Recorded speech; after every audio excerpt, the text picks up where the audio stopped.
But what I want to say about that is that I think we have to be very careful in Europe to distinguish two things.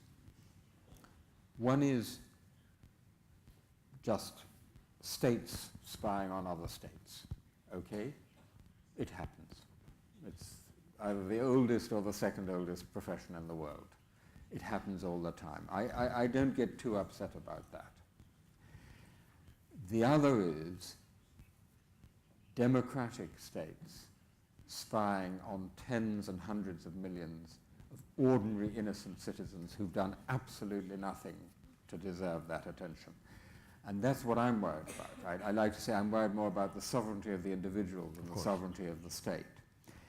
And that should be accepted as normal is a thing we really have to be worried about. And if I may, just one more point on that. Sure. Because you talked about your students. Now, I bet all your students use Google and use Google Mail, or lots of them. And they click a little terms and conditions which says, I accept. And they think their secrets, they don't think their secrets will be safe with the American government, but they think their secrets might be safe with Google. Certainly my students in Oxford used to think that.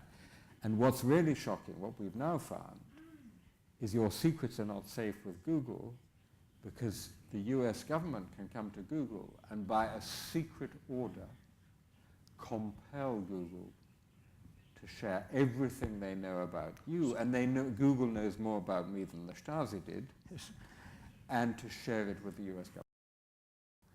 It's very distressing to see the damage the United States has done to itself. Since the 11th of September 2001. I once wrote, again in jest obviously, that the Chinese Communist Party should probably give Osama bin Laden its highest medal, because this has enabled the rise of China while the United States has been in this state of obsession about what was a major attack in September 2001, but it's been blown out of all proportions. So you have this national security paranoia. The rhetoric is still as if it's a whole country at war. And it's done enormous damage to itself. And instead of doing what Obama promised to do, nation building at home, it continues to devote massive resources to national and time to national security, to this national security obsession. And so the damage that the United States is doing to itself as an economic power, but also as a soft power, as somewhere which was attractive to us all, which we thought of as a land of the free. If you talk about Catalonia now, the only person who will be able to describe what it felt like to be in Catalonia in this incredibly interesting and exciting moment is someone who was there. And all future historians will depend on the eyewitness accounts written by people who were here. Now, what we don't know, and you have to acknowledge this very clearly, is what the historian in the classical sense knows, the modern historian, which is the longer-term consequences of these events. And that's the thing we don't know. So that it's absolutely true that if one goes back and looks at what I wrote about in 1989, you have to look at it through the prism of 25 years later and say, what were the long-term consequences? Friends of mine in the US who are liberals in the American sense, which means on the left, will talk about Edward Snowden as a defector. That defector, not traitor, but defector. They will not acknowledge that Snowden has done us all a fantastic public service by exposing these mass surveillance programs. I'm working on a book at the moment on free speech in the age of mass migration and the internet. And one of the basic findings is that all these new media, the internet, mobile phones, digital, social media, they're a trade-off. There's a massive gain in publicity and a massive loss in privacy, right? So every single human being who has one of these in his pocket or her pocket can now be a writer, a publisher, a journalist. You can communicate to other people. That's amazing. That has never happened before. And every single person who has one of these is being tracked as never before, because your mobile phone, Channel 4 did something very good on this, sends out within a day 350,000 messages about things you've done on your phone. It tracks you wherever you are.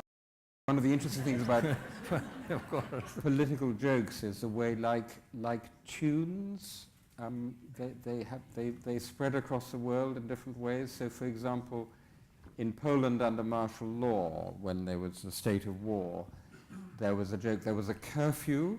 You had to be home by 8 p.m. And there was a joke. It was 5 minutes to 8 p.m. in the evening, and 2 soldiers were standing there, and there was someone hurrying along the street, and the soldier just took out his rifle and shot him. And his mate said, "Why did you shoot him?" And the soldier said, "I know where he lives. He could never have made it."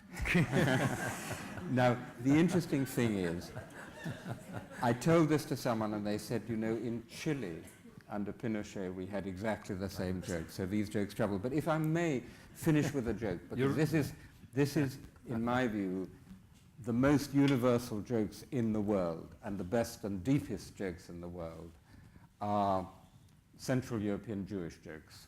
Oh, yeah. They are absolutely the most profound joke.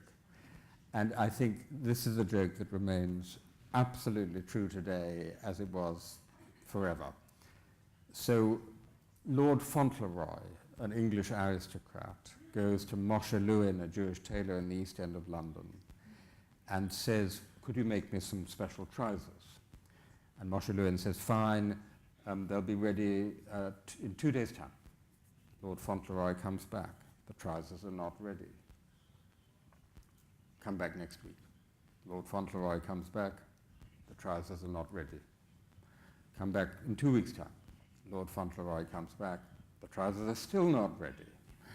A month, still no trousers. 3 months, still no trousers. 6 months, finally a year later, the trousers are ready. And Lord Fauntleroy, who's this feeble English aristocrat, totally ineffectual, as you will have gathered, what we call a chinless wonder, because he has no chin, a chinless wonder. He remonstrates. He says, "But my dear man, the good Lord himself only took 6 days to make the world, and you've taken a year to make these trousers." And Moshe Lewin says, "My lord, but look at the world, and then look at these trousers."